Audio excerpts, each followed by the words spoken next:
The rain came down in sheets so thick Georgia Shepard could barely see the sign above the door of the Millhaven Land Office, and she did not care. She sat on the wooden step with her back straight, her hands folded in her lap, and her jaw set with the kind of quiet fury that only forms when a person has been wronged so completely they have nothing left to lose. Her dark hair was plastered to her cheeks. Her dress, the nicest one she owned, the one she had pressed and mended before the sun rose that morning, was soaked through to the skin. She did not move. She did not knock again. She simply sat because sitting was the last act of defiance left to her. Inside that office, behind that locked door, was a man named Harlan Voss who had her father's land grant, her father's signature, and what she was increasingly certain was her father's forged final testament. She had been knocking for 40 minutes. She had been told, through the door and through the rain, that the office was closed for a private meeting. She had been told to come back Monday. She had been told, with the kind of lazy cruelty men reserve for women they believe have no power, that her kind of claim would be very difficult to press. She was 26 years old. She had ridden 3 days from the Shepard homestead to this town. She had spent her last $11 on the stage fare, because the horse she had been depending on had come up lame the morning before she left, and that horse belonged to the ranch that now technically, according to Harlan Voss and his paperwork, belonged to Harlan Voss. She had arrived in Millhaven, Wyoming Territory, in the fall of 1882 with nothing but a leather satchel containing her father's original letters and a determination that had not yet broken. The door behind her opened. She did not turn around. She expected Voss's clerk. She expected to be told again to leave. What she did not expect was the weight of a coat settling across her shoulders, heavy and warm, smelling of cedar and horse leather, and something else she could not name, something she would later think of simply as warmth.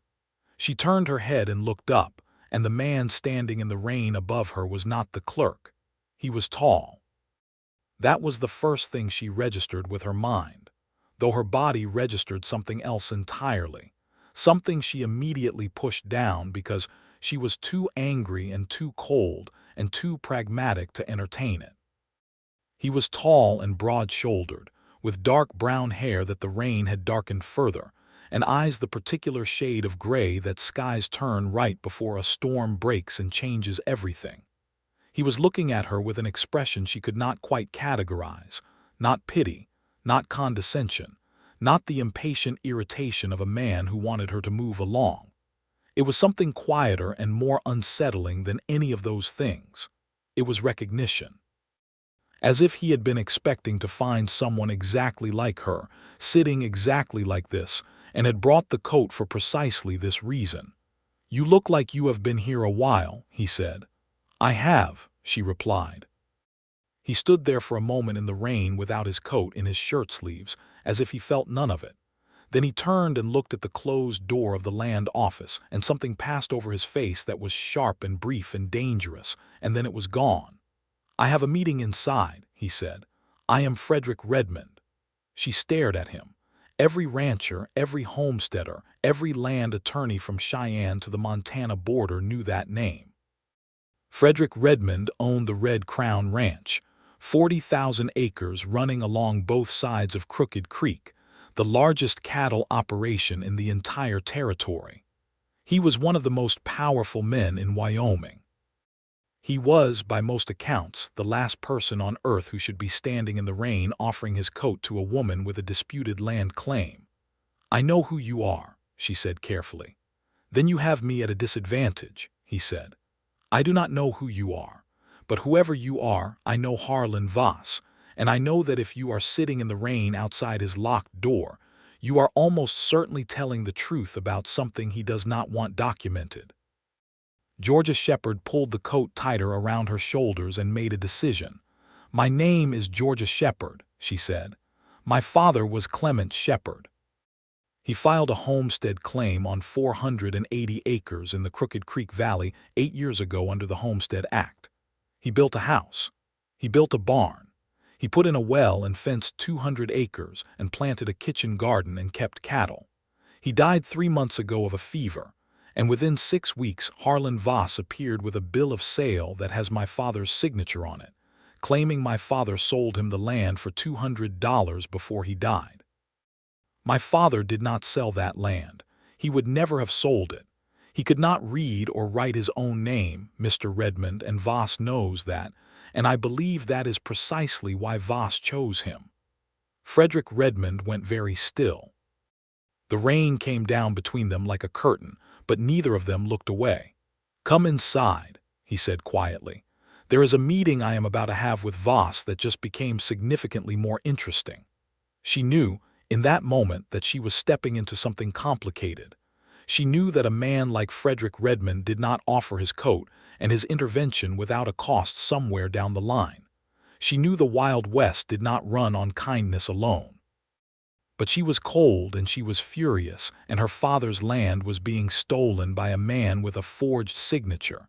And so Georgia Shepard stood up, wrapped Frederick Redmond's coat around her shoulders like armor, and walked through the door he held open for her.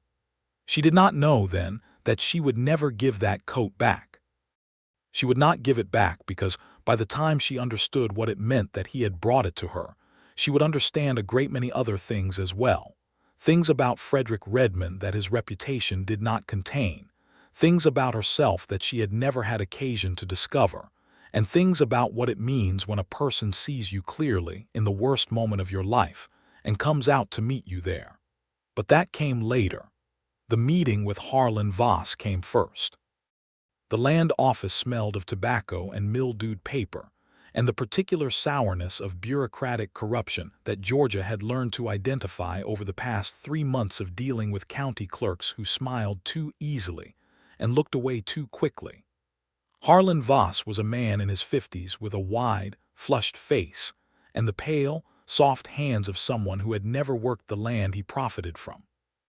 He was seated behind a large desk when they entered, and when he saw Georgia, his expression cycled through several distinct phases. First surprise, then irritation, then something colder and more calculated when he registered the coat on her shoulders and looked up at Frederick Redmond. "Frederick," Voss said, with a smile that did not reach his eyes, "I did not realize you were acquainted with this young woman." "I am now," Frederick said. His voice was pleasant and completely without warmth. "She was sitting in the rain outside your door for the better part of an hour, Harlan. It occurred to me that a man who conducts official territory business in this office ought to be open to the public during posted business hours." Voss's smile tightened. "The office hours are subject to—" "I brought the deed registration documents you requested," Frederick said, placing a leather folio on the desk. "And while you process those, I would like you to also pull the Shepard homestead filing, original claim documents, full record." A silence stretched across the room like a wire pulled taut.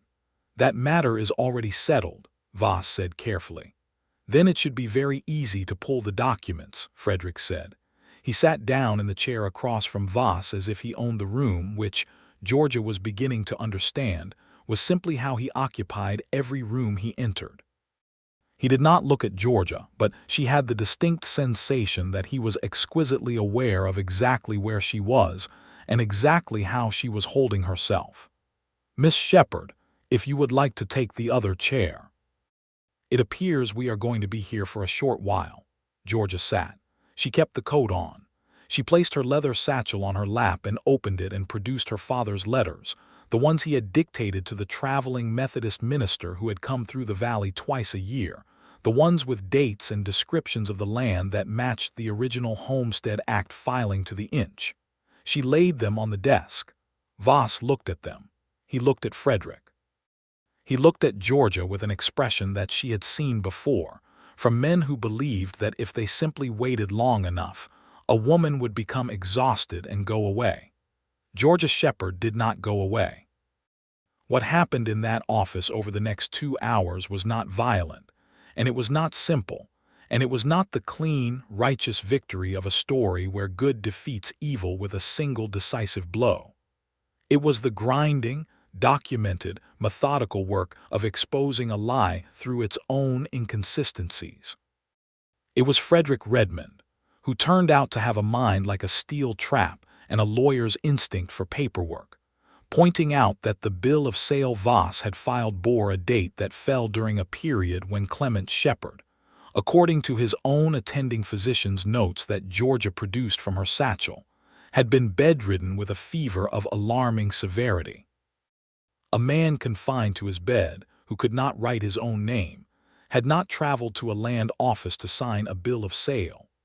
That was the crack in the story, and Georgia had known it was there, but she had not known how to pry it open until Frederick Redmond placed his finger on it with the calm precision of a man who had been watching Harlan Voss operate for years and had been waiting for exactly this kind of leverage. By the time the rain had stopped outside, Voss had agreed, with the gray-faced agreeability of a man who understood that he had been caught but not yet destroyed, to freeze the transfer pending a territorial review. It was not a complete victory. The land was not restored to Georgia that afternoon, but the momentum of the theft had been stopped, and that was everything. She was standing on the step outside the land office, her dress beginning to dry in the weak afternoon sun, when she realized she was still wearing Frederick Redmond's coat. She turned to hand it back. He was leaning against the post of the porch with his arms crossed and his eyes on the street, and when she held the coat out toward him, he looked at it for a moment and then looked at her. "Keep it for now," he said. "I have another at the hotel." "You are staying in Millhaven?" she asked. "Until tomorrow morning," he said. "I rode in for the deed registration and was planning to ride back at first light." He paused. "Where are you staying?" She opened her mouth to say the boarding house on Elm Street, and then she remembered that the boarding house on Elm Street cost 75 cents a night, and she had $11.02 to her name, and 3 days of stage fare back to a homestead that was not yet legally hers. She closed her mouth. Frederick Redmond, who apparently had that steel trap mind working at all times, made no remark about it. "The hotel serves dinner at 6, he said. "I would like to hear more about your father's original filing. I have some history with that valley that may be relevant to your case." She looked at him carefully. She had been in enough desperate situations in the past 3 months to know the landscape of a hidden motive. She had been offered help before, and the help had always come with a cost attached to it in fine print she was only shown after she had already accepted. She was not naive, and she was not so far gone in gratitude that she could not see clearly. "What history?" she asked. "My original ranch boundary runs along the north edge of the Crooked Creek Valley," he said. "The southern parcels, including the one your father homesteaded, were designated as open homestead territory when the valley was surveyed in 1874. Voss has been attempting to acquire those southern parcels for 3 years. He is not doing it for himself." Georgia went still. "Who is he doing it for?" Frederick's jaw tightened slightly. "That is what I have been trying to document." He looked at her steadily. "Your father's parcel is the last one. If Voss completes this transfer, the Southern Valley is consolidated under a single ownership, and that ownership controls the water access for the entire northern range." He paused. "Including mine." There it was. The honest answer, the one that told her exactly where his interest lay and exactly why he had come out with the coat before she asked. He was not a saint. He was a man who had spotted an ally in the rain and made the calculation that her fight was also his fight. She respected that considerably more than altruism would have asked her to. "Who is behind Voss?" she asked again. "A man named Carver Doyle," Frederick said. "He operates out of Denver, land speculator. He has been working the territory for 5 years, and the method is always the same. Find a vulnerable parcel, find a corrupt official, manufacture paperwork." His voice was even, but there was something underneath it that was not even at all, something that had weight and edges to it. "He took my brother's grazing lease 3 years ago. My brother was not able to prove the forgery in time." The silence that followed told Georgia more than the words did. "I am sorry," she said quietly. Frederick looked at her, and for a moment the careful, controlled surface of him shifted very slightly, like a door opening a crack to let in light. "So am I," he said. which is why I would very much like to help you stop it from happening to someone else." They had dinner at the hotel that evening, at a small table near the window with a candle between them, and the conversation was unlike anything Georgia had experienced since her father's death, since the long months of grief and legal fighting, and the particular loneliness of being a woman, without a man to act as her legal representative in a territory that barely recognized her right to stand in a land office at all. Frederick Redmond talked to her as if she were an equal. He asked her questions and listened to the answers. He showed her the documents he had been quietly assembling regarding Carver Doyle's operations across 3 territories, documents he had paid a private attorney in Cheyenne to compile, and he walked her through the legal strategy he had been building, the one that now, with the Shepard parcel in play, had a new and important piece.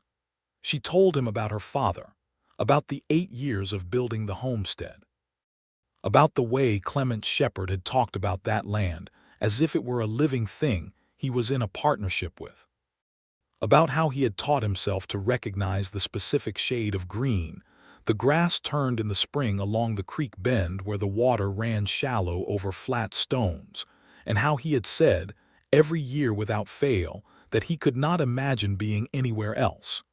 She did not cry. She had done her crying. But her voice changed when she talked about him, and she did not try to hide it, and Frederick Redmond did not look away or change the subject or do any of the things people did when they found a woman's grief inconvenient. He simply stayed present with it. She noticed that about him. He did not flee from difficult things. They parted at 10 o'clock in the evening, which was already longer than propriety strictly allowed for a dinner between 2 unmarried people who had met that afternoon. But the hotel dining room had been emptying for an hour and neither of them had noticed. The proprietress of the hotel, a Mrs. Haverford, had made several significant adjustments to her position near the kitchen doorway over the course of the evening, the kind of pointed hovering that announced itself as chaperonage without requiring words. Frederick stood when Georgia rose, which was the kind of detail she filed away without meaning to. "I will write to my attorney in Cheyenne tonight," he said. "He can appear at the Territorial Review with documentation that places Voss's activities in the context of Doyle's larger scheme. That is more powerful than a single disputed deed. It establishes a pattern." "I cannot afford an attorney," she said. She said it flatly, without embarrassment, because embarrassment was a luxury she could not afford either. "He is already on retainer for my case," Frederick said. "Adding yours costs nothing additional at this stage. If the case goes further, we can discuss arrangements." She looked at him for a long moment. "Why are you doing this?" she asked. Not the version she had already asked, the strategic one about Doyle and water rights. The other version, the one that lived underneath the strategy. He held her gaze. "Because you were sitting in the rain," he said, "and because nobody should have to do that." She walked up the stairs of the hotel to the room she had taken, the cheapest one on the upper floor, and she sat on the edge of the narrow bed and pressed her hands together and looked at the far wall and thought about that. She thought about it for a long time. The next 3 weeks were not romantic. They were a grinding, procedural battle conducted by mail and stagecoach and occasional telegraph wire, and Georgia spent them at the homestead with her father's land frozen in territorial limbo, feeding the 3 cattle that were still on the property by some oversight of Voss's inventory process, and waiting. She wrote letters. She received letters. The first letter from Frederick Redmond arrived 7 days after Millhaven, and it was formal and informational, and contained 3 pages of legal strategy outlined in handwriting that was somehow both precise and impatient. The letters pressed hard into the paper as if he wrote the way he thought, with force. She wrote back. She was not formal. She could not afford to be, because she had been formal for 3 months and it had not served her. And besides, the letter he had sent, for all its legal content, had a paragraph near the end that described the condition of Crooked Creek following the early autumn rains and the way the water had risen into the lower pasture of Red Crown Ranch. And that paragraph was not legal strategy. That paragraph was a man who had noticed she loved a valley and was telling her about it. She wrote back about the creek. She wrote about the flat stones where the water ran shallow, the ones her father had described to her. She wrote that she had gone down there that morning before the letter arrived, as she did most mornings, because it was the place on the property she felt most clearly that her father had loved it. The second letter arrived 5 days later and was 2 pages shorter on legal content and 3 paragraphs longer on everything else. She allowed herself to notice that. The Territorial Review was scheduled for the 14th of October, 1882, in Cheyenne. Georgia had to travel by stage, 3 days each direction, and she arrived with her leather satchel and her father's letters, and a trunk containing everything she owned that was worth wearing to a legal proceeding, which was not much, but was enough if she was ruthless about alterations and pressed things carefully the night before. Frederick Redmond was already in Cheyenne when she arrived. He met her at the stage stop, which was not something she had asked him to do, and when she stepped down from the coach with her trunk, she found him there on the boardwalk with his hat in his hands, which was the first time she had seen him without it. His dark hair was slightly unruly in the October wind, and he looked, for the first time since she had met him, like a man who had been slightly anxious about something and was only now releasing it. "You made it," he said. "Did you think I would not?" she replied. Something shifted in his expression. "No," he said honestly. "I never thought that for a moment." The attorney's name was Henry Pratt, and he was a small, sharp-eyed man from Philadelphia who had come west for opportunities and found them in the growing necessity of territorial law. He had Frederick's documentation on Carver Doyle, and he had George's original homestead materials, and he had 3 additional sworn affidavits from other homesteaders in the Crooked Creek Valley, whose land transactions with Voss he had quietly investigated over the previous 3 weeks. The picture that emerged from those affidavits was damning. 3 of the 5 Southern Valley parcels that had transferred to Voss-controlled interests showed the same pattern. Owners who were elderly, or who could not read, or who had been in some condition of vulnerability when the paperwork appeared. Bills of sale with dates that were inconsistent with witnessed records of those owners' whereabouts or health. The Territorial Review Board convened on the morning of October 15th in a wood-paneled room in the Federal Building in Cheyenne, and Georgia sat at the table next to Henry Pratt and across from Harlan Voss and his attorney, a man from Denver named Stills who had the polished manner of someone accustomed to winning through procedural technicality rather than merit. Frederick sat in the gallery behind her. She was aware of him the entire time in the way that she had been increasingly aware of him through the letters and through the dinner in Millhaven and through the 3 weeks of waiting, a constant, specific awareness that she could locate precisely in the place between her shoulder blades, warm and steady, like knowing a fire was burning in the room with you even when your back was turned to it. The review took 6 hours. Stills argued procedural validity. Pratt argued pattern and forgery. Georgia testified about her father, about his illiteracy, about the physician's records, about the timeline. She answered questions from the review board with the careful precision of someone who had learned every element of her own case so completely that she could recite it backwards if asked. She did not waver. She did not cry. She looked at each board member directly when she addressed them, which she could see was not what they expected from her, and she did not apologize for it. When the board recessed for deliberation, she walked out into the hallway and found a bench and sat down and put her face in her hands. Frederick sat down beside her. He did not say anything. He did not tell her it was going to be fine. He did not offer predictions or reassurances.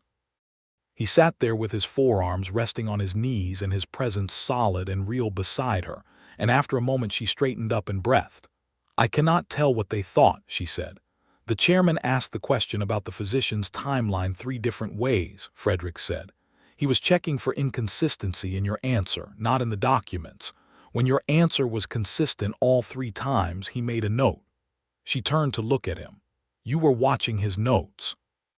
"I was watching everything." he said simply. She held his gaze for perhaps a beat longer than was strictly necessary. Then she looked away down the hallway because something was happening in her chest that required a moment of privacy to process. "Frederick," she said. "Yes. If I win this," she said slowly, "if the land comes back, I am going to need help. Not legal help. I mean the practical matter of running a 480-acre homestead alone. I am 26 years old and I have never done it without my father. He was the one who knew the cattle work. I know the management side, the accounts and the planting schedule and the water rotation, but I have never handled a full calving season." She paused. "I am telling you this because you asked through Henry what my plans were if the claim was restored, and Henry told you I said I had not decided yet, and I lied about that. I have decided. I'm going to work the land. I'm not going to sell it, but I want you to know the full truth of what I am facing." Frederick was quiet for a moment. "May I ask you something?" he said. "Yes." "When you said you would not sell it, was that a financial decision or a different kind?" She understood what he was asking. He was asking whether she was staying because she had no choice or because she chose to stay. "It is the land my father loved," she said. "It is the land I love. It is my home. There is no financial calculation in it."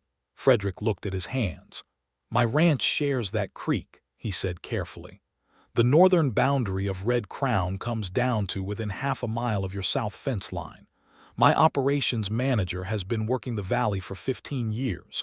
If you would accept it, I would be glad to make his knowledge available to you during the first calving season. As a neighbor. Nothing more than that if you would prefer nothing more than that." She heard every word he said, including the ones he was not saying. "As a neighbor," she repeated. "For now," he said quietly.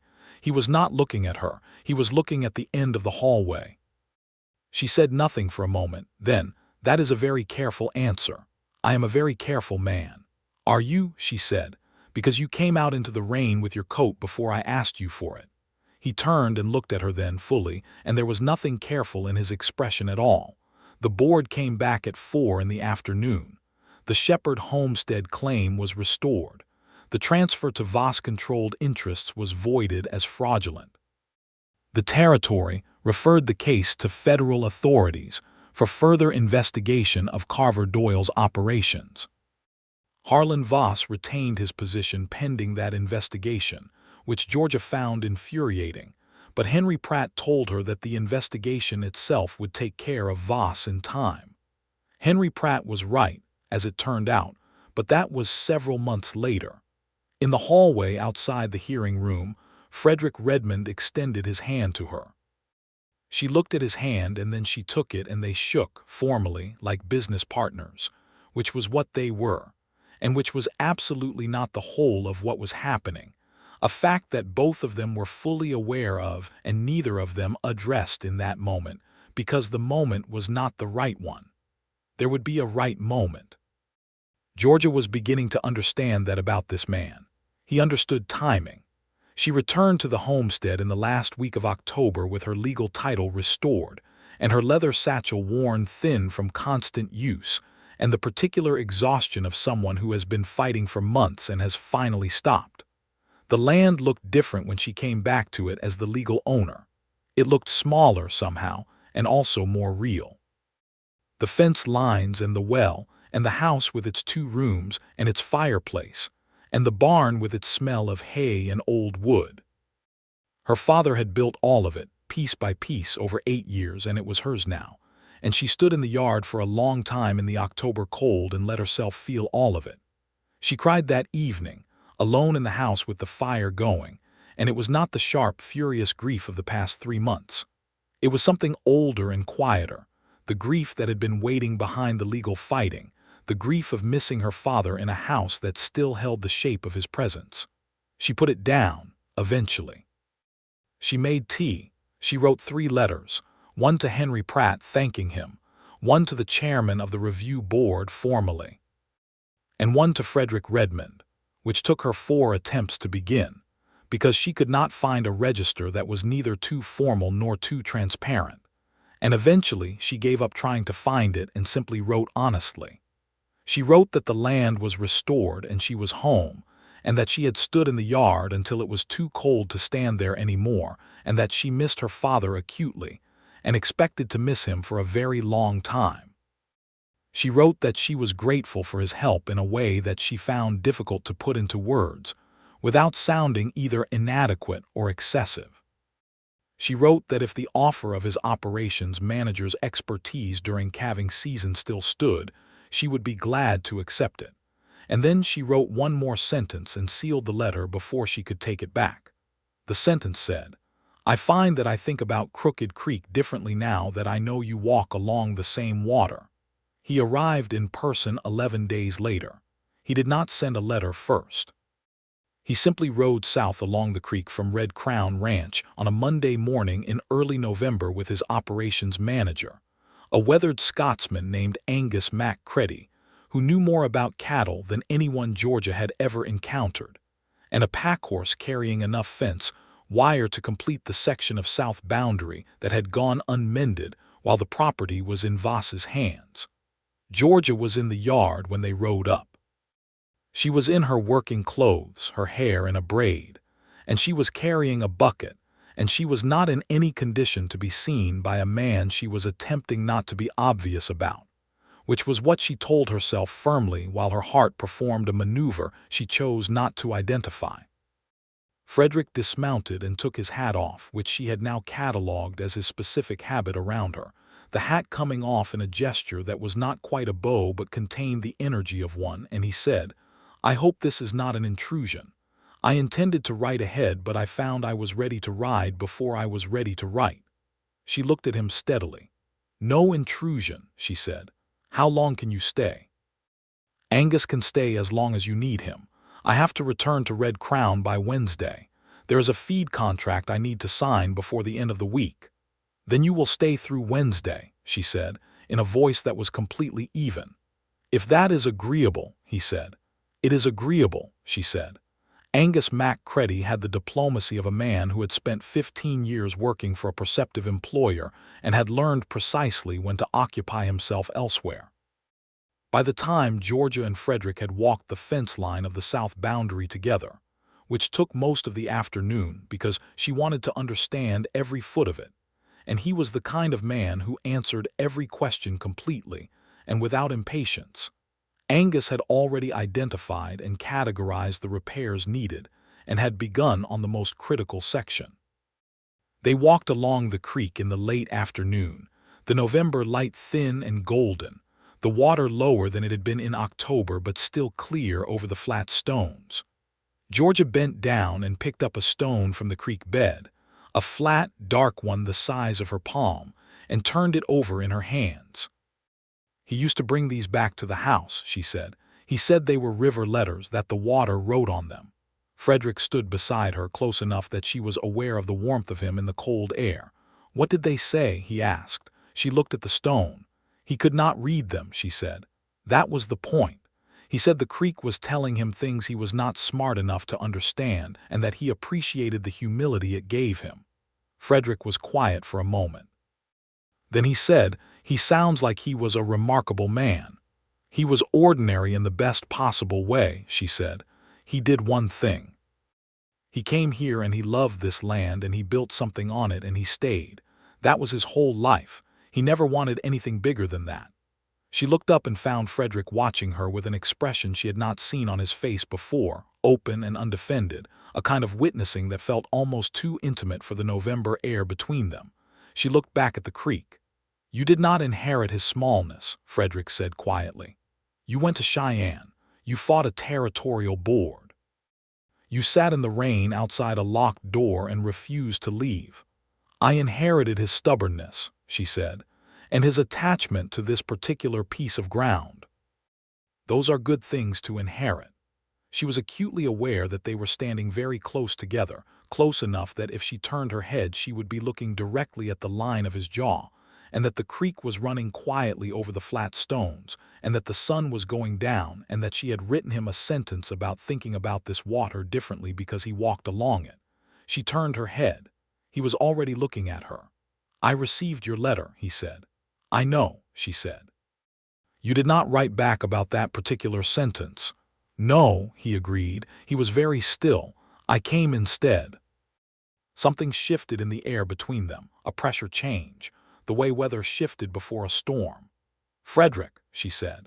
Georgia, he said, and the way he said her name was not the way he had said it in any of the letters or in the legal proceedings or in the hotel dining room in Millhaven. It was the way a man says a name when the name means something specific and important that has nothing to do with legal documents. I am not in a position to be careless, she said. It was the most honest thing she had said to him, and it cost her something to say it. I have this land and I have to build something real on it, and I cannot do that if I am distracted by something that does not resolve into something real. He held her gaze with complete steadiness. I am not interested in careless, he said. I have never been interested in careless. I am 40,000 acres of structured, considered, methodical operation, and I have been alone in that operation for 6 years, because I could not find a person I thought would understand what I am actually doing out here. And then I found a woman sitting in the rain with her father's letters and her back straight and her jaw set. And the thing I understood about her immediately was that she knows what she is building and she intends to build it for the rest of her life. She breathed. That is, she said carefully, a significant thing to say. I am a significant man, he said, and there was warmth in it, a self-awareness that was the opposite of arrogance. He looked down at the creek. I am not asking you to be careless. I am asking if I may court you properly, with all the patience that requires, because I believe you are worth being patient for. Georgia Shepard stood on the bank of Crooked Creek with a river stone in her hand and looked at Frederick Redmond, and she thought about her father saying the creek told him things he was not smart enough to understand, and she thought about the coat settling across her shoulders in the rain before she had asked for it, and she thought about the way he had come instead of writing back. Yes, she said, you may. He smiled then for the first time since she had known him, a real smile, unhurried and genuine, and it completely rearranged his face. She decided that was her favorite thing about him so far. She added it to the list she was keeping. The courtship was, as promised, patient and proper, and conducted with the kind of steady seriousness that suited both of them. Frederick rode down from Red Crown twice a week through November and December, sometimes staying for supper, sometimes staying only long enough to help with whatever practical task most needed doing that day. And over those weeks, Georgia learned that he was the kind of man who listened with his full attention and had strong opinions that he stated plainly, and could also be wrong and knew it, and said so without making it into a dramatic event. She learned that he had come west from Virginia at the age of 22 with $700 and a determination to make something that did not depend on the old structures of the East, the class structures, and the inherited privilege, and the expectation that a man of his family would step into a particular shape. He had built Red Crown from raw grazing territory over 14 years, and the cost of that had been almost everything else, which was why at 36 he was running 40,000 acres with a loyal staff and no one to come home to in the main house. He learned things about her too. He learned that she ran the homestead accounts in a ledger system more sophisticated than the one he used for Red Crown, which he acknowledged with the particular respect of a man who recognizes competence in a form he had not anticipated. He learned that she read everything she could get her hands on, that the stage brought her books from Cheyenne 3 at a time, and that she had opinions about those books and was willing to argue them. He learned that she was funny, quietly and precisely funny, in a way that only revealed itself once she trusted a person, and that being trusted with her humor felt like a specific privilege. He also learned over the course of those weeks that the dark past she carried was not only about her father's death and the months of legal fighting. There was something else underneath it, a period in her early 20s before she had come to Wyoming, something she referred to obliquely twice and then closed off, and he did not push. He was a patient man. He understood that some secrets were not withheld because of distrust, but because a person needed to choose the moment for them, and he trusted her to find it. She found it in December, on a night when the snow had come down so hard he could not ride back to Red Crown and had to stay the night, sleeping in the barn with Angus's old sleeping roll. And she brought him hot coffee through the snow at 9 o'clock in the evening because she could see the lamp burning and she knew he was awake. And they sat in the barn with the horses and the smell of hay and the snow coming down outside, and she told him. She had been engaged before. In Missouri, at 22, to a man named Robert Ennis, who had seemed, for 11 months, to be exactly what he presented himself as. Then she had discovered in the most disorganizing way possible, which was walking into a room she had not been expected to enter, that Robert Ennis had a different life running parallel to the one he had shown her. A different woman, a different set of promises, a different version of himself. She had broken the engagement. She had survived the social consequences of breaking it, which were considerable and unjust, since the consensus had somehow settled on her as the person who had done something wrong. Her father, without asking for details, had simply written to her and said come to Wyoming, and she had come. Frederick listened to all of this without interrupting. When she was finished, he said, "The man was a fool and a coward, and the people who blamed you for leaving him were neither better informed nor more worth heeding." She laughed, a short, surprised sound. "That is very direct. I have no patience for injustice done quietly," he said. "The quieter it is, the less people examine it." She looked at him across the lamp between them. "I am not Robert Ennis," he said. And then, because he was a man who understood that evidence was more persuasive than assertion, "Ask anyone who has known me for more than 6 months. Ask Angus. Ask Henry Pratt. Ask the men who work Red Crown. I have exactly one version of myself, and it is this one, and I am aware that I am asking you to take that on faith first, but I am also aware that faith built on careful observation over time is not the same as blind faith, and I am asking for the time." She was quiet for a long moment. Then she said, "I know you are not Robert Ennis. I have known that for some time." "Then what has been holding you?" "Fear," she said. "Just ordinary fear, not distrust of you specifically, fear of myself. Fear that I am not as good at reading people as I believe I am, since I was very wrong once." He leaned forward slightly, elbows on his knees, and looked at her directly. "You read Voss correctly in 5 minutes," he said. "You read the review board correctly in 6 hours. You have managed this homestead's financial position with more accuracy than I managed Red Crown's in my first 3 years. You are not bad at reading things, Georgia. You were 22 and in love, and someone deliberately hid himself from you. That is not a failure of your perception. That is a testimony to his skill at deception." She looked at him for a long time. Outside the barn, the snow came down in silence. "You are a very good man, Frederick Redmond," she said. He did not answer immediately. Then he said, "I am trying to be." They were married in April of 1883. It was not a hurried thing. It was not a desperate thing. It was the thing that had been building since October, through winter letters and barn conversations and rides along the creek in the snow and long discussions about water rights and ledger systems and books, and the nature of what they were each building in this valley.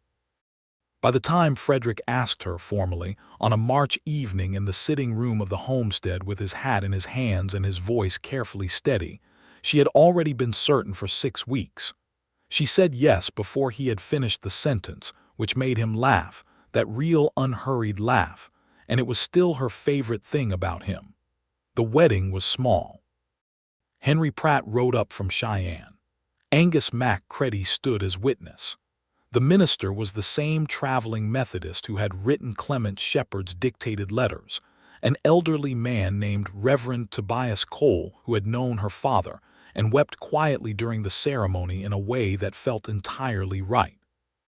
Georgia wore her best dress, which she had altered herself and which was not elaborate, and she carried a handful of creek flowers, small yellow ones that grew along the flat stone stretch where the water ran shallow, and she did not feel like she was performing anything. She felt like she was arriving somewhere she had been traveling toward without knowing it.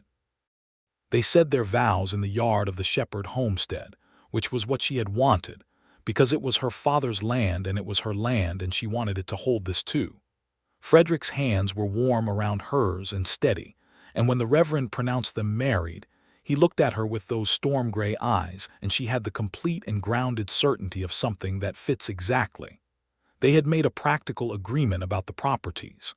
The homestead remained George's, legally and in fact. She kept her name as well, becoming Georgia Shepard Redmond, which some people in Millhaven found irregular and which neither she nor Frederick discussed with Millhaven's opinion in mind.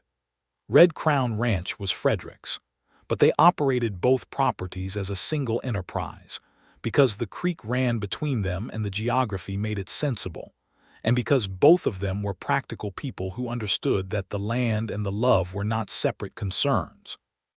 The first summer of their marriage was the hardest and the best.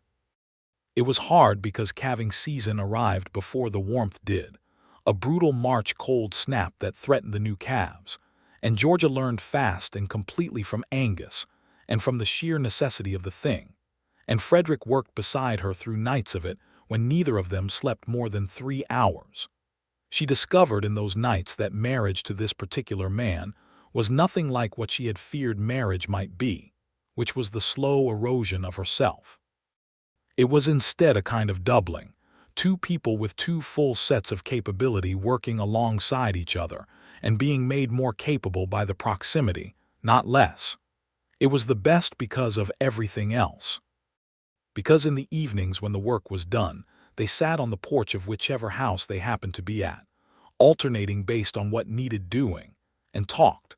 The long, unhurried conversations of people who are building something together and have interesting minds and enough history now to compare notes on. Because he brought her books from Cheyenne whenever he was there, and remembered precisely which authors she had mentioned in letters 6 months prior. Because she learned that he could not bake anything and she could, and she found this quietly charming. Because he learned that she sang, not well but completely unself-consciously, while she worked, and he told her once that he had ridden into the homestead yard and heard her singing from 50 yards away and had sat on his horse for a moment without announcing himself, because he had not wanted to interrupt something that beautiful. She had been appalled and then deeply moved and then laughed at him for 4 minutes. He had accepted this entirely. In the late summer of 1883, Carver Doyle's operation in Wyoming Territory came down. Henry Pratt had been building the federal case for months, the Shepard forgery forming the centerpiece of a pattern that documented 15 separate instances of fraudulent land transfers across 3 territories. Doyle was arrested in Denver. Harlan Voss resigned his position at the Millhaven Land Office and left the territory. The 4 other homesteaders whose properties had been transferred through Voss's manipulation received territorial hearings, and 3 of the 4 were eventually successful in restoring their claims. It was not a perfect justice. It never was. One family, an elderly German couple named Brower, had already left the valley after losing their parcel and could not be located to participate in the restoration proceedings. That gap sat in Georgia's chest like a stone, and she wrote about it to Henry Pratt, and Henry wrote back that the law could only do what the law could do, which was true and insufficient, and which she acknowledged and then carried on. Frederick came home from Cheyenne the week the Doyle verdict was handed down and found her in the yard of the homestead, standing near the fence at the south boundary looking toward the creek, and he came and stood beside her without speaking. "It is a good outcome," she said. "Yes," he agreed, "it does not fix everything." "No," he said, "it does not, but Clement Shepard's land is Clement Shepard's daughter's land, and Carver Doyle is in a federal prison, and the valley is what it should be. That is not nothing." She leaned into him, her shoulder against his arm, and he put his arm around her, and they stood there looking at the creek for a while. "I want to do something for the Browers," she said. "Tell me what." "I do not know yet, but I want to find them." He nodded. "Then we will find them. They found the Browers the following spring, through a network of inquiries that traced through the German immigrant community in Denver. The couple, Carl and Herta Brower, had settled in Denver in a rented room, and Carl was working in a mill, which was work that was destroying his health at 62 years old. Georgia wrote them a letter. She wrote a second one. On the third letter she enclosed a formal proposal. The south edge of the Shepard homestead, the 30 acres nearest the creek that she did not need for cattle operations, was available to them on a long-term lease arrangement at a rate that was nominal, and there was a small house that could be built there over the summer with labor from Red Crown if they wished to return to valley farming. Frederick had not been consulted before she wrote this proposal. When she showed it to him, the sent copy, because she had already mailed it, he read it twice. "You already sent this," he said. "I did," she said evenly. "The 30 acres are mine to offer, the labor from Red Crown I am asking you about now." He looked at her for a long moment. Then he said, "I will have Angus organize a crew for July." "Thank you," she said. "You are the most extraordinary woman I have ever known," he said. She smiled. "That is a high compliment from a man who knows several excellent women." "It is a factual statement," he said, "not a compliment, though it is also a compliment." Carl and Herta Brower returned to Crooked Creek Valley in the summer of 1884, and the crew from Red Crown built them a small house in 3 weeks in July. Herta Brower cried when she saw the creek again. Georgia stood with her on the bank and did not say anything, because there was nothing to say that the creek did not say better, running clear and cold over the flat stones in the summer heat. Georgia discovered she was expecting their first child in September of 1884. She told Frederick on a Tuesday evening after supper, when the light was long and gold through the sitting room windows of the main homestead house, which was where they spent most of their evenings because it was where she felt most at home. And Frederick Redmond, who was one of the most controlled and composed men she had ever encountered, went completely and entirely silent for approximately 8 seconds, and then crossed the room and took her face in his hands very gently and looked at her with an expression that was nothing she had the vocabulary for. "Are you certain?" he said. "Yes," she said. He pressed his forehead to hers and stayed there for a long moment in complete silence, and she put her hands over his, and they stood like that in the long gold light while the creek ran outside and the cattle moved in the lower pasture and the evening came on slowly. "Are you well?" he asked then, pulling back to look at her. "Perfectly well," she said. "A little tired. Tired in a specific way I have not experienced before." "What do you need?" "I need you to stop looking at me like I am made of glass," she said. "I am not made of glass. I am a woman who is expecting a child, and I intend to continue operating this ranch in the manner to which it is accustomed until I am physically unable to, and then I will take a reasonable rest, and then I will get back to it." He looked at her for a moment. Then he said, "I would like to worry about you anyway, if that is acceptable." "Quiet worry," she said. "Not loud worry." "Absolutely quiet," he agreed. His worry was, as it turned out, not entirely quiet, but it expressed itself in useful rather than interfering ways. He reorganized the heavy work schedules so that less of it fell to her without appearing to do so, which she saw through immediately but appreciated anyway because it was elegantly done. He started reading about obstetrics, which she discovered by finding the books on his desk, and which made her love him with an acuteness that was almost painful. He rode to Millhaven and made arrangements with the doctor there, a competent young woman named Dr. Clara Meade, who had come west from Boston the previous year, and who was, in George's estimation, the best thing to have happened to the valley since the restored land claims. The child was born in May of 1885, a boy, 7 pounds and 4 ounces by Dr. Meade's scale, with dark hair and the gray eyes that apparently ran persistent in the Redmond line. They named him Clement Frederick Redmond. Frederick held him for the first time in the early morning light of the bedroom in the homestead house, and the expression on his face was one Georgia kept like a river stone, turned over in her mind in quiet moments for the rest of her life. Complete, uncomplicated wonder. "Hello," Frederick said to the baby, very quietly. Clement Frederick Redmond blinked at his father with the unfocused gravity of the newborn, unimpressed and entirely present. "He has your stubbornness already," Frederick said. "He has been in the world for 11 minutes, Georgia said from the bed. "Yes," Frederick said, "and he is already looking at everything like he is deciding whether it is worth his time." He looked up at her. "He is extraordinary." "He is," she agreed. The years that followed were years of building in all the senses of that word. The homestead grew, not in acreage because Georgia had no appetite for acquisition for its own sake, but in depth. The house gained 2 rooms, built over the course of a productive summer with Frederick and Angus, and 3 men from Red Crown who took evident pride in the joinery of the window frames. The garden that her father had started became something substantial, producing enough that Georgia could sell surplus in Millhaven and use the proceeds for the household accounts.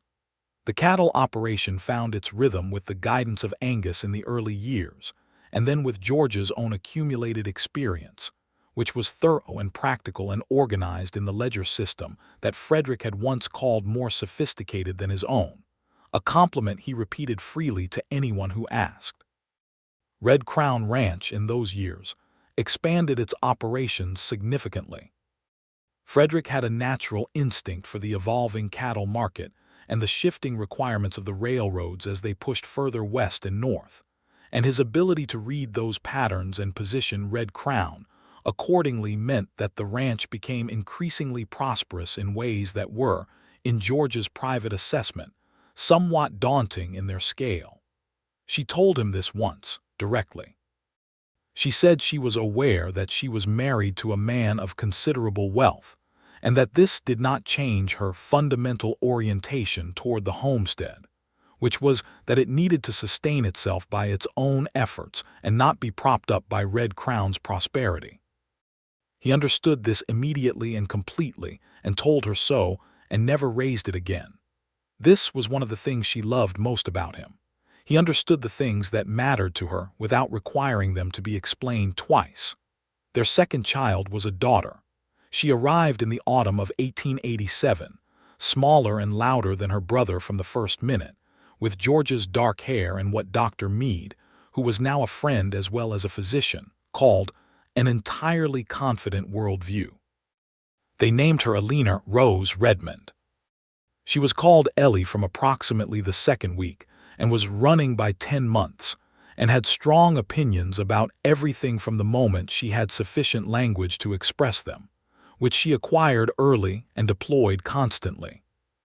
Clement, who was 2 years old when Ellie arrived, regarded his sister with the measured seriousness of a child who has inherited a great deal from both parents, and within a year they were inseparable in the way of siblings who argue constantly and are fiercely protective of each other. Georgia watched her children grow along the creek bank and along the fence lines, and in the kitchen garden and in the barn, and in the sitting room of the homestead house, where Frederick read to them in the evenings, long stories from the books that came from Cheyenne on the stage, and she thought about her father and his river letters, and the things the creek told him that he was not smart enough to understand. She thought she understood them now. She understood that the creek had been running through this valley long before Clement Shepard arrived and would run long after all of them were gone, and that what a person did in the time between was to love the specific things that were in front of them, to build carefully and honestly, to hold the line when someone tried to take what was yours, to come out with the coat before you were asked, to sit in the rain when you had to, and to stand up when the moment was right. In the spring of 1889, Wyoming moved toward statehood. The territory had been building toward it for years, and the debates around it were vigorous and sometimes acrimonious, involving cattle interests and homesteader interests, and the railroad and the federal government, in a tangle of competing priorities that Frederick followed with intense engagement.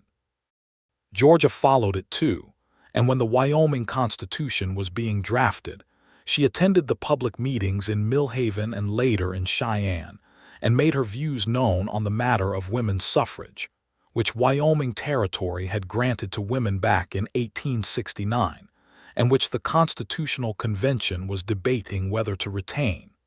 She was not alone in this.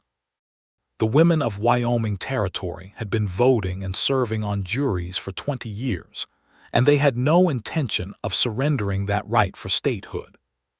Frederick drove her to Cheyenne for the convention hearings himself, and sat in the gallery while she testified before the Constitutional Committee, the same straightforward precision of testimony she had brought to the Territorial Review Board 7 years before, and the same direct eye contact with the committee members, and the same absolute absence of apology for occupying the space. Wyoming became a state in July of 1890 with women's suffrage intact. Georgia came home from the news with a kind of quiet, sustained satisfaction that Frederick recognized as her specific variety of justice having been served. They almost did not keep it, she said that evening. They did keep it, he said, because women like Mary Bellamy and Estelle Real and every woman who showed up and testified would not let them remove it, she said. It was not given, it was defended. Yes, he said. I want Ellie to know that, she said, when she is old enough. We will tell her together, he said. Ellie was 3 years old and asleep in her room down the hall, already more opinionated than anyone in the household except perhaps her mother, and neither of them had any doubt whatsoever that she would grow up with a very clear understanding of what it meant to defend the things that mattered. Frederick turned 40 in the fall of 1890, and Georgia organized a dinner for him that was only slightly less difficult to keep secret than a military operation, given that he was a man who noticed everything. She enlisted Angus and Henry Pratt, who traveled from Cheyenne specifically for it, and Dr. Clara Meade and the Browers, who were by now so established a part of the Valley's community that the idea of a significant event without them was simply not considered. She made 3 of his favorite dishes, which she had cataloged over 7 years of cooking for a man who ate with genuine appreciation and remembered what he had enjoyed. She found a book he had been trying to locate for 2 years, a particular volume on range management that was out of print, through Henry Pratt's contacts in the East. When Frederick walked into the homestead house that evening and found the gathering, he stopped in the doorway and looked around the room at the people assembled there, and his expression did the thing it sometimes did, the opening, the dropping of the careful surface, and he looked at Georgia across the room with the specific gratitude of a man who understands exactly what he has been given. He came to her first, before speaking to any of the guests. "You did this," he said quietly. "We all did this," she said. He looked at her for a moment in the way he had been looking at her for 7 years, the specific, complete attention of a man who sees a person clearly and is glad of what he sees. "You knew I would not ask for this," he said. "Yes," she said, "and you did it anyway. Somebody has to come out with the coat before you ask," she said. He laughed, the real laugh, the unhurried one, and in the sound of it Georgia Shepard Redmond felt the full warm weight of everything they had built together, the land and the family and the years and the trust, and she thought it was the finest sound she had ever heard, and she thought she would never tire of it. She was right about that. There was one more thing that happened that year, in the autumn, that deserves its telling. Henry Pratt came to the Valley on a matter unrelated to the celebration dinner, a matter connected to the final disposition of the Doyle estate, which was still working its way through federal proceedings 8 years after the arrest. There were, it emerged, some funds recovered from Doyle's operations that the federal court was directed to apply to restitution for identified victims of his land fraud. The Shepard homestead case, as the centerpiece of the original prosecution, was on the list. Henry laid the papers on the table in the homestead sitting room with an expression that was trying to be professionally neutral and was not entirely succeeding. Georgia looked at the figure. It was not a fortune. It was the calculated value of the years of lost use of the homestead during the period of Voss's fraudulent transfer, plus a sum representing the legal costs of the restoration case, which Henry had calculated with scrupulous accuracy. But it was substantial, more than she had expected. She sat with it for a moment. Then she looked at Frederick, who was sitting across the table and had deliberately not looked at the figure, respecting that it was hers and her decision. "I know what I want to do with part of it," she said. He waited. "There is still the matter of the Browers," she said. "The 30 acres they are on is a lease. I would like to make it a deed if they will accept it. They have been in that house for 6 years, and Carl's health is improved, and Herta has made that garden into something extraordinary, and it is their home, and it should be their land." Frederick nodded. "And the rest," she said slowly, "I would like to put toward a school. There is no school in this part of the valley. The children go to Millhaven when they can, but in winter the road is difficult, and many of the homestead children do not receive the education they should." She looked at Frederick. "My father could not read or write. That is why Voss chose him. Education is not a guarantee against injustice, but it is a defense against a particular kind of it." Frederick was quiet for a moment. Then he said, "Red Crown will match whatever you put in." She looked at him. "For the school," he said, "match it dollar for dollar. We will build it on the valley road where it is accessible to both sides of the creek, and we will hire a proper teacher, and we will make certain it is open to every child in the valley." She looked at him for a long moment. "Why?" she said. "Because Clement Shepard deserves that," he said. "And because you are right about the defense it provides. And because," he paused, "Ellie is going to need somewhere to send all her opinions, and I would prefer it to be a school rather than me, every single day." Georgia laughed, the surprised, genuine kind, and the sound of it filled the sitting room, and Henry Pratt looked down at his papers with a smile he did not try to suppress, and outside the window the creek ran on along the flat stones in the October light. The Crooked Creek Valley School opened in September of 1891. It was a single-room building with good windows on the south side for winter light, a proper wood stove, and a young teacher from Laramie named Miss Abigail Shore who had trained at the new normal school there, and who proved within her first month to be exactly the right person for the work. 14 children attended the first day. Clement Redmond, 6 years old and quietly serious, was one of them. Alina Redmond, 4 years old and determined to be included in everything her brother did, attended by sheer force of will and her parents' decision that this was not a battle worth fighting.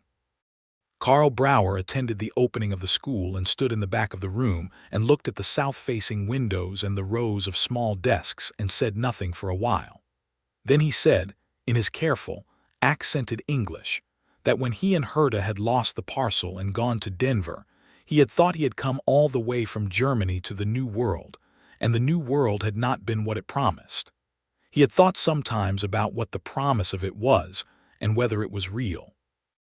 And he said that the school and the deed to his 30 acres and this valley, where the creek ran the way it should, and the neighbors were people who did things like this. This was the answer. This was what the promise actually looked like. Not given, built. Georgia stood next to Frederick while Carl said this, and Frederick's hand found hers at some point during it, and she held it, and neither of them said anything because there was nothing to add. In the years that came after, the valley settled into itself with the solidity of things built right. The school grew to 20 children and then 28. Miss Abigail Shore, who had arrived from Laramie expecting to stay 2 years, stayed for the rest of her career, which turned out to be the sort of life decision that landscapes sometimes make for people. Ellie Redmond learned to read at 4 and write at 5 and argue coherently at 6 and was, by her 8th year, correcting everyone's arithmetic including her father's, which Frederick bore with the specific pride of a man who knows exactly where a gift comes from. Clement grew tall and quiet and increasingly capable, with a gift for understanding cattle and land that seemed to have come from somewhere deeper than instruction, some direct inheritance of his grandfather's attachment to ground and growing things. By the time he was 12, he was doing real work on both properties and doing it well, and Georgia watched him and thought about her father and the river letters and the things the creek said, and she thought the creek had been saying this all along. Frederick's hair went silver at the temples by his middle 40s, which Georgia found deeply unfair because it made him even more attractive than he had been before, and she told him this directly because she had long since stopped trying to be circumspect with him about anything. "You are being very gracious," he said. "I am being accurate," she said. "I have a very precise mind and I call things what they are." "Is that what you are doing?" he said, with a warmth in his voice that still, after all these years, did something specific and reliable to her chest. "It is what I have always done," she said. He took her hand in that way he had, the careful, encompassing way, and turned it over and looked at it as if it were a river stone with writing on it. "I would like to tell you something," he said. "Tell me." "I have thought many times over the past years about what would have happened if I had been in a different meeting that day. If I had not been in the land office when you were outside it. If I had ridden in an hour later or an hour earlier and not seen you there." He paused. "And I think what I would have said to you if I had found you later when you had already won the case on your own because you would have found a way, you were always going to find a way. I think what I would have said is that I was sorry I missed it." She looked at him. "But you did not miss it," she said. "No," he said. "I came out in the rain."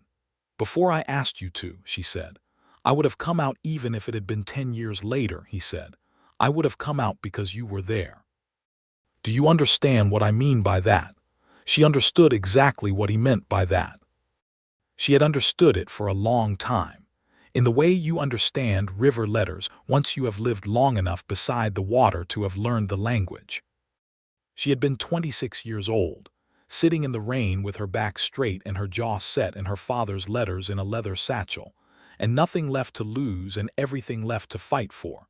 And a man had come out to her before she asked because he had seen her, actually seen her, not the impediment or the problem or the woman without representation or the suspicious claimant, but her, Georgia, the person who was sitting in the rain and was not going to move.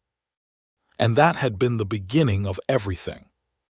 She put her hand over his and held it the way she had learned to hold it over many years, the specific geography of another person's hand that you have memorized so completely you could find it in the dark. "I understand," she said. The creek ran outside. The October light came through the south windows of the homestead house the way it always did at this time of year, the long gold slant of it that her father had loved, and that she had loved, and that her children were growing up inside of, and it fell across the floor in a warm rectangle and moved slowly as the afternoon shifted. Down the hall, Ellie was arguing about something with Clement, an argument that had the sustained intensity of two people who are both certain they are right and also equally matched, and Frederick looked toward the sound and smiled. "She is going to be formidable," he said. "She already is," Georgia said. "She gets it from you." "She gets it from both of us," Georgia said. "You are not without your own version of it." "I am very reasonable," he said. "You are very certain," she said. "Which is different," he laughed. She leaned her head against his shoulder, which she did sometimes in the evenings when the work was done, and the children were occupied and the light was right, just leaned into the solid fact of him, the warmth and the steadiness and the particular safety of being known completely by a person who chose you knowing everything, and being still glad of the choice every day. The creek ran along the flat stones. The cattle moved in the lower pasture. Ellie won her argument to no one's surprise. Clement came and found his parents on the porch bench as the light was failing, the way he sometimes did at the end of the day, and he sat on the porch step below them without speaking for a while, looking out at the creek. After a while he said, "The water is lower than last year at this time." "It is," Frederick agreed. "Should we shift the north herd to the upper pasture?" Frederick looked at Georgia. Georgia looked at her 12-year-old son sitting on the porch step analyzing the water level and thinking about the cattle rotation. "Yes," she said, "that is the right call." Clement nodded, satisfied, and went back inside. Frederick looked at Georgia. Georgia looked at the creek. "River letters," she said. "What?" "He reads them," she said. "He does not know he is reading them, but he does." She paused. "My father would have loved that." Frederick put his arm around her and she leaned into him, and the October evening came on slowly, cool and gold and steady. the creek running over the flat stones the way it always had, the way it would continue to run long after all of them, carrying its messages in a language that was not quite words but was understood anyway by the people who had learned to sit still and listen. Georgia Shepard Redmond, who had once sat in the rain on the step of a locked door with nothing left but stubbornness and the truth, who had spent her whole adult life building something real and defending it and loving the people who stood beside her in the building of it, listened to the creek and was content. Not because nothing had been hard, because everything had been real. That was the promise, not given, built, together, along the water. In the rain before you asked and in the sunshine after, in the ledger and the letter and the coat across the shoulders in the storm, in the school with the south-facing windows and the Brower's kitchen garden and the children arguing down the hall and the man whose hand you knew like a river stone, worn smooth and carried close. Built exactly like this, for exactly this long, with exactly this much love.